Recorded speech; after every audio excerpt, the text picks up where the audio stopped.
ഗസയിൽ കടുത്ത പട്ടിണി മൂലം മരണത്തിന്റെ വക്കിലാണ് കുട്ടികൾ പോലുമെന്ന് ലോകാരോഗ്യ സംഘടന പറയുന്നു.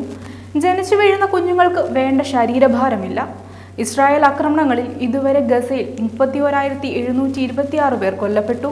പട്ടിണി മരണങ്ങളുടെ വക്കിൽ നിൽക്കുന്ന ഗസയിൽ വീണ്ടും ഭക്ഷണത്തിനു വേണ്ടി കാത്തുനിന്ന ജനക്കൂട്ടത്തിനു നേരെ ഇസ്രായേൽ സൈന്യം നടത്തിയ വെടിവെപ്പിൽ 20-ലേറെ പേർ കൊല്ലപ്പെട്ടു.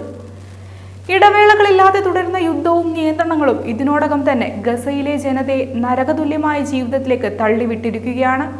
UN ഹൈക്കമ്മീഷണർ വോൾക്കർ ടർക്ക് പറയുന്നതനുസരിച്ച് സഹായം നൽകുന്നതിനുള്ള എല്ലാ വഴികളും ഇസ്രായേൽ അടയ്ക്കുന്നത് യുദ്ധത്തിന്റെ ഒരു രീതിയാണെന്നും ഈ ക്ഷാമം മനുഷ്യനിർമ്മിതമാണെന്നും പട്ടിണിയെയും ഒരു യുദ്ധമുറയായാണ് ഇസ്രായേൽ കാണുന്നതെന്നുമാണ്. ഇസ്രായേലിൽ ഉടൻ തിരഞ്ഞെടുപ്പ് നടത്തണമെന്ന് US സെനറ്റിലെ ഡെമോക്രാറ്റിക് പാർട്ടി നേതാവ് ചക്ക് ഷൂമർ ആവശ്യപ്പെട്ടു. ഇസ്രായേലിലെ തീവ്രവാദ സർക്കാരും പ്രധാനമന്ത്രി ബെഞ്ചമിൻ നെതന്യാഹുവുമാണ് മേഖലയിലെ സമാധാനത്തിന് തടസ്സമെന്നും അദ്ദേഹം ആരോപിച്ചു. US സർക്കാരിലെ ജൂത ജനപ്രതിനിധിയാണ് ഷൂമർ. കൂടാതെ ഡെമോക്രാറ്റിക് സെനറ്റർ ബെർണി സാൻഡേഴ്സ് ഇസ്രായേലിനുള്ള ആയുധ വിൽപ്പന നിർത്താൻ വോട്ട് ചെയ്തതിന് കാനഡയുടെ പാർലമെന്റിനെ അഭിനന്ദിക്കുകയും US-ഉം ഇത് പിന്തുടരണമെന്നും നെതന്യാഹുവിന്റെ യുദ്ധയന്ത്രത്തിന് മറ്റൊരായുധം നൽകരുതെന്നും പറഞ്ഞു. അതിനിടെ ഹമാസിന്റെ ഡെപ്യൂട്ടി കമാൻഡറായ മർവൻ ഈസ കഴിഞ്ഞയാഴ്ച ഇസ്രായേൽ നടത്തിയ ബോംബാക്രമണത്തിൽ കൊല്ലപ്പെട്ടതായി US സുരക്ഷാ ഉപദേഷ്ടാവ് ജേക്ക് സല്ലിവൻ സ്ഥിരീകരിച്ചു. എന്നാൽ ഹമാസ് ഇതുവരെ ഈ വിഷയത്തിൽ പ്രതികരിച്ചിട്ടില്ല. ഹമാസിന്റെ സൈനിക വിഭാഗമായ ഇസ്ദീൻ അൽ ഖസാം ബ്രിഗേഡിന്റെ ഡെപ്യൂട്ടി കമാൻഡറായി കഴിഞ്ഞ ഒക്ടോബർ മുതൽ പ്രവർത്തിച്ചു വരികയായിരുന്നു ഈസ. 5 മാസത്തിലധികം നീണ്ട യുദ്ധത്തിൽ ഗസയിൽ കൊല്ലപ്പെടുന്ന ഉയർന്ന റാങ്കിലുള്ള സൈനിക മേധാവിയാണ് മർവർ ഈസയും. 5 മാസത്തിലധികം നീണ്ട യുദ്ധത്തിൽ ഗസയിൽ കൊല്ലപ്പെടുന്ന ഉയർന്ന റാങ്കിലുള്ള സൈനിക മേധാവികൾ ഒരാളാണ് മർവൻ ഈസയും. ഇസ്രായേൽ ആരോപിക്കുന്നതനുസരിച്ച് ഹമാസിന്റെ ദൈനംദിന സൈനിക നടപടികളിൽ പ്രധാന പങ്ക് വഹിച്ച വ്യക്തിയാണ് ഈസ.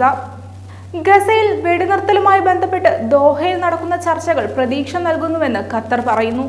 റഫയ്ക്ക് നേരെ ആക്രമണമുണ്ടായാൽ അത് ചർച്ചയെ ബാധിക്കുമെന്നും ഖത്തർ മുന്നറിയിപ്പ് നൽകി. എന്നാൽ ചർച്ചകൾ അട്ടിമറിക്കാൻ ഇസ്രായേലിന്റെ ഭാഗത്തു നിന്നും നീക്കമുണ്ടെന്ന് ആരോപിക്കുകയാണ് ഹമാസ്. അൽ-ഷിഫ ആശുപത്രിയിലെ ആക്രമണവും ഗസയിൽ സർക്കാർ പ്രതിനിധികളെ കൊലപ്പെടുത്തുന്നതും ഇതിന്റെ ഭാഗമാണെന്നും ഹമാസ് ആരോപിക്കുന്നു. ഗസയിൽ സമ്പൂർണ്ണ അരക്ഷിതാവസ്ഥ വ്യാപിപ്പിക്കുകയാണ് ഇസ്രായേൽ കൈക്കൊള്ളുന്ന നടപടികളുടെ ലക്ഷ്യമെന്ന് ആരോപിച്ച് ഹമാസ് നേതാവ് ഇസ്മായിൽ ഹനിയ രംഗത്തു വന്നു.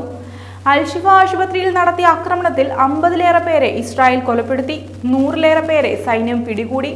അൽ-ഷിഫ ആശുപത്രി ഹമാസ് പോരാളികൾ താവളമാക്കുന്നുവെന്ന് ആരോപിച്ചാണ് ഇസ്രായേൽ വീണ്ടും ഇവിടെ ആക്രമണം നടത്തിയത്. ഇതിനിടെ റഫേൽ ഇസ്രായേലിന്റെ വ്യോമാക്രമണം കനത്ത നാശം സൃഷ്ടിച്ചതായി റിപ്പോർട്ടുകൾ പുറത്തുവരുന്നുണ്ട്.